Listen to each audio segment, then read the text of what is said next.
नमस्कार दोस्तों, हरदा विधायक हमारे साथ मौजूद आरके दोगने जी। हमसे पूछना चाहेंगे हरदा की जो वर्तमान में मूंग फसल का उत्पादन होने वाला है उसमें आपका क्या विशेष योगदान है। देखिए, मैं बताना चाहता हूँ, हमारे हरदा जिले को मूंग के लिए पानी नहीं मिलता था। ये मैं जब विधायक बना उस टाइम मुश्किल से हजार एक, एक, एक 12,310 हेक्टेयर करीब जमीन में मूंग बोया जाता था। और वो मूंग 12,000 हेक्टेयर में मुश्किल से ये मान के चलिए कि 150 करोड़ का होता था। अपन मान लें कि था तो 150 करोड़ का होता था। और आज जो मैं आपने देखा होगा, मैं गांधी जी बनकर 13 से 18 के सत्र में, मैं 16 में गांधी जी बनकर विधानसभा में घुसा था, लाठी और अर्धनग्न अवस्था में धोती पहनकर। उसमें मेरे साथी भी कुछ यहाँ से गए थे, कांग्रेस के साथी भी साथ में थे। वो गए थे पर उनको तो रोक लिया गया था। मैं विधानसभा में घुसा था और विधानसभा में घुसने के बाद लड़ाई लड़ी, और लड़ाई लड़ने के बाद सरकार को झुकाया। सरकार ने उस समय से पानी दे रही है। आज उस समय से मूंग के लिए पानी मिल रहा है, उसके पहले कभी नहीं मिलता था। वो पानी मिला, पानी के कारण आज 1,45,000 करोड़ में हेक्टर में 1,45,000 हेक्टर में पानी मिल रहा है मूंग का। और उस 1,45,000 हेक्टर में हम देखे फसल का हमने कैलकुलेशन निकाला तो कम से कम 1,500 करोड़ का फसल हो रही है। 1,500 करोड़ की आप 1,500 करोड़ बहुत होता है। 1,500 करोड़ किसी जिले की अर्थव्यवस्था के लिए बहुत बड़ी रकम होती है। तो वो 1,500 करोड़ का फायदा हो रहा है। और आप देख ले, मेरा चैलेंज है, कैलकुलेशन निकाल लें।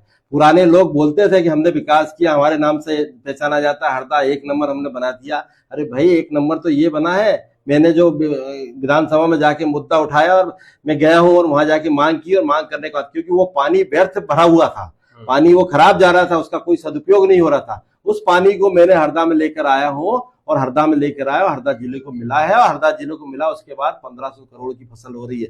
150 करोड़ से 1,500 करोड़ बहुत होता। आज 1,500 करोड़ अगर हमारे जिले को मिलेगा, हरदा को, मेरे जिले को हरदा को मिलने से मेरे व्यापारी भाइयों को भी फायदा हो रहा, मेरे मजदूर भाइयों को भी मजदूरी मिल रही है, मेरे बड़े शोरूम वालों को भी गाड़ी खरीद रहा, कोई ट्रैक्टर खरीद रहा, कोई किराना खरीद रहा, कोई कपड़े खरीद रहा, और भी जो जितने भी सामान होते हैं जीवन उपयोगी सामान वो खरीद रहा। तो सब खरीदी हो रही है, तो निश्चित है वो पैसा व्यापार में आ रहा है और टर्नओवर हो रहा है, और टर्नओवर से सबके पास जा रहा है, सबको फायदा हो रहा है। अगर मूंग के लिए सिंचाई के लिए पानी तवा डैम से अगर लेकर आए हैं तो कुछ किसानों को पानी मिल रहा है और कुछ किसानों को पानी नहीं मिल रहा है, तो उनका मतभेद जो है, मतलब बीच का जो जी जी, किससे बिल्कुल भरपाई होगी? बिल्कुल बिल्कुल, आपने बिल्कुल सही क्वेश्चन किया है। ये मेरे जिले में अन्याय हो रहा है, थोड़ा सा है ना, ये थोड़ा कुछ लोगों के साथ ये मान के चलिए कि अन्याय है।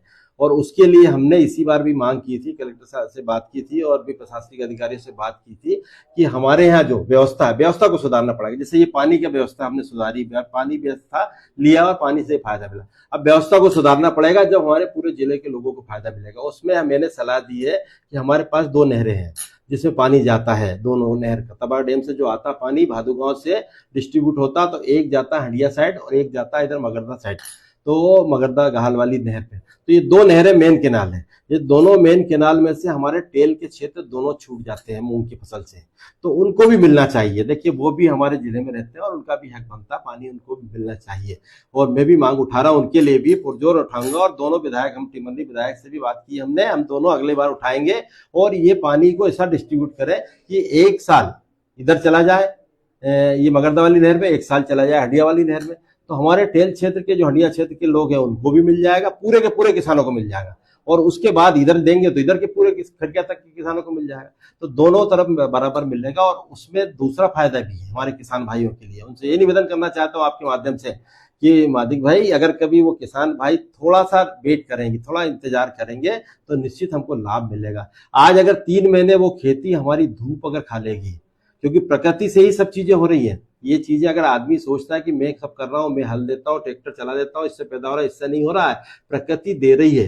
तो प्रकृति दे रही है तो हम उसके साथ न्याय करें और उसके हिसाब से काम करें। वो अगर 3 महीने हमारी 2 फसल के बाद अगर 3 महीने एक साइड का खेत अगर सूखा रहेगा और वो सूर्य की रोशनी पूरी प्राप्त करेगा, पूरी तरह से एनर्जी प्राप्त करेगा, तो अगली फसल हमारी बहुत अच्छी हो सकती है। अभी हाल ही में कृषि विभाग ने एक रिपोर्ट भेजी थी प्रशासन को, प्रदेश को, कि उसमें बताया था कि मूंग फसल में जो कीटनाशक का उपयोग कराया जा रहा है वो काफी हानिकारक है, निकट भविष्य वर्तमान में भी इससे बीमारियों का खतरा है। तो उस पर आपको क्या कहना है? बिल्कुल सही बात है। अभी हम गए थे हार्टिकल्चर की, अभी वो भी थी हमारी एक कार्यशाला, उसमें भी गए थे, उसमें भी बात रखी है।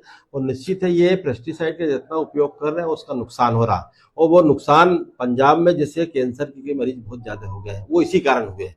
उसके बाद हमारे यहाँ भी नंबर आ रहा है। आज हम देखें कि 10 लोगों में 15 लोगों में एक कैंसर का मरीज मिल जाता है आज भी हमारे यहाँ, तो चालू हो गया है। इसलिए आपके माध्यम से ये निवेदन है किसान भाइयों से कि पेस्टिसाइड का बहुत कम उपयोग करें, हमारे जो गोधन है उनका उपयोग करें, गोबर का उपयोग करें, जो जैविक है उसका उपयोग करें, जिससे हमारी ये बीमारियां नहीं आए और हमारी खेती मजबूत बची रहे।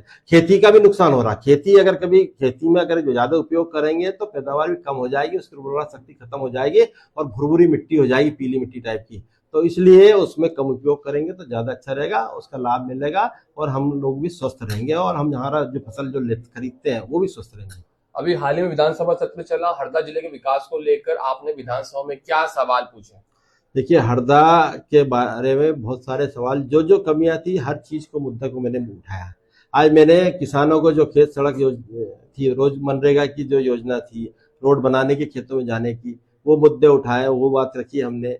उसके साथ बहुत सारी रोडें नहीं है हमारे यहाँ, 43 रोडों की मैंने बात रखी। पंचायत भवन नहीं है 28 जगह पे हमारे जिले में, पंचायत भवनों की बात रखी, हमारे किसानों की समस्या की बात रखी, खाद बीज टाइम से मिले इसके लिए बात रखी हमने। और इसके साथ ही बहुत सारी प्रदेश लेवल की बातें भी रखी। आपको प्रदेश तरह की एक छोटी बात बताता हूँ, मैंने नर्मदा पथ जो बात करती सरकार की, हम नर्मदा पथ बनाएंगे, सिर्फ बनाएंगे चल रहा है, बनाने की कोई योजना नहीं। मैंने क्वेश्चन लगाया था, उसका जवाब आया है कि नर्मदा पथ की कोई योजना नहीं है, जबकि पहले भी कई बार घोषणा हो चुकी है। पूर्व मुख्यमंत्री जी ने भी घोषणा की, वर्तमान मुख्यमंत्री जी ने भी घोषणा की है और सभी जगह बात होती है कि नर्मदा पथ बनना चाहिए। मेरा भी ये निवेदन आपके माध्यम से सरकार से कि नर्मदा पथ बने, जिसमें हमारे यहाँ हजारों लोग निकलते हैं पैदल पदयात्री। नर्मदा, माँ नर्मदा एक ऐसी नदी है जिसको मतलब धार्मिक दर्जा तो दिया ही गया, धार्मिक दर्जा के साथ में माँ माना गया और माँ के साथ उनकी परिक्रमा होती है। एकमात्र नदी ही भारत में जिसकी परिक्रमा होती है और विश्व में ही मान लें अपन, विश्व में तो परिक्रमा होती है। उस परिक्रमा में लोग पैदल चलते हैं, जूते चप्पल भी नहीं पहनते हैं और अपना सामान खुद लेके चलते हैं। तो पैदल चलने वालों को रास्ता प्रॉपर मिल जाए तो भले ही 10 फीट का रास्ता बना दे, वो दोनों तरफ थोड़ी सी बाल उठा के 10 फीट का रास्ता बना दे, उसमें बढ़िया मिट्टी अच्छी वाली डल जाए जिससे लोगों के पैरों में गड़े नहीं, तो वो रास्ता बन जाए तो बनना चाहिए। सवाल है लैंड पूलिंग का क्या मामला है, क्या है? देखिए, लैंड पूलिंग का बहुत मामला चल रहा है और अभी लोगों को समझ में नहीं आ रहा। लैंड पूलिंग में सीधा सीधा सरकार ने बिल पास कर लिया अभी लैंड पूलिंग के लिए, और लैंड पूलिंग में एक सिस्टम उन्होंने बनाया। पहले हमारी सरकार जमीन लेती थी तो मुआवजा देती थी, मुआवजा का सिस्टम कांग्रेस की सरकार में 4 गुना तक था। बाद में मोदी जी की सरकार आई तो उन्होंने 2 गुना कर दिया था। अब 2 गुने के बाद अब ये इन्होंने बिल पास कर लिया है कि सरकार जमीन कोई सी भी ले सकती सरकार की योजना के लिए, और लेंगी तो आधी डेवलप करके देंगी उसको, मतलब सरकार फ्री लेगी जमीन और जमीन में से आधी डेवलप करके देंगे। मेरा ये कहना है कि ठीक है, शहरी क्षेत्र में तो कॉलोनी है तो कॉलोनी में तो चल जाएगा कि ठीक है, आधी कॉलोनी डेवलप करके आपने दे दी है।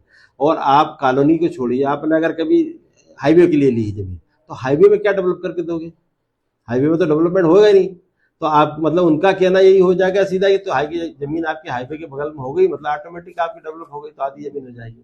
तो इस तरह से रोडों में है, हाईवे में, इंडस्ट्री एरियो में है, वहाँ क्या करेंगे भाई डेवलप करके? तो वहाँ तो सभी चीजें एक बार करना चाहिए, जमीन एक बार करके लोगों को देना चाहिए, बेचना चाहिए, वो होना चाहिए। पर लैंड पूलिंग का बड़ा नुकसान किसानों को होगा आगे आने वाले समय में, उस पर ध्यान देना चाहिए। आपने देखा होगा कि विधानसभा में सत्ता पक्ष के एमएलए भी, उज्जैन का भी सीएस आ रहा, उसमें इसका प्रैक्टिकल किया जा रहा है।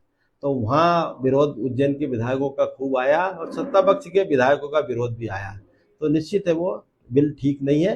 किसानों का मुआवजा मिलना चाहिए और 4 गुने मिलना चाहिए। आज जमीन अगर लेते हैं तो उसकी जीवन पूरा खत्म हो जाता है, जमीन पे डिपेंड रहता हुआ, और जमीन चली जाती है तो उसको कहीं घर में अपना घर चलाने के लिए कोई साधन नहीं बचता है, इसलिए उसको पैसे से कुछ नहीं होता है, पर उसको ढंग से तो या जमीन की मतलब जमीन दी जानी चाहिए। एक लास्ट सवाल है कि हरदा जिले में जो सिंचाई के लिए पानी आ रहा तवा डैम से, उसका मेन योगदान जो है वो आपने शुरुआत करी या कमल जी पटेल जो पूर्व मंत्री हरदा के विधायक पूर्व चुके हैं? देखिए, मूंग की फसल का मैंने शुरुआत की है और पानी नहरों में दिया है, कांग्रेस सरकार में दिया है। तवा डैम कांग्रेस सरकार में बना था, इंदिरा जी ने बनवाया था, उस टाइम पे बना हुआ डैम है, उसका पानी आ रहा है कांग्रेस सरकार का। कमल पटेल का कोई योगदान नहीं है नहर में, जबरदस्ती है तो श्रेय लेते हैं। ये कहते हैं मैंने 1 नंबर बना दिया हरदा को। 1 नंबर कहाँ से बना दिया? यहाँ कॉलेज, मॉडल कॉलेज पढ़ा रहा, उसको नहीं बनवा पाए बिल्डिंग को, आपने सेंट्रल स्कूल नहीं बनवा पाए, आप लॉ कॉलेज नहीं खुलवा पाए, तो खिड़किया में कॉलेज नहीं खुलवा पाए। रोडों की हालत क्या थी आपने देखी होगी। अभी आप देखो मगरदा,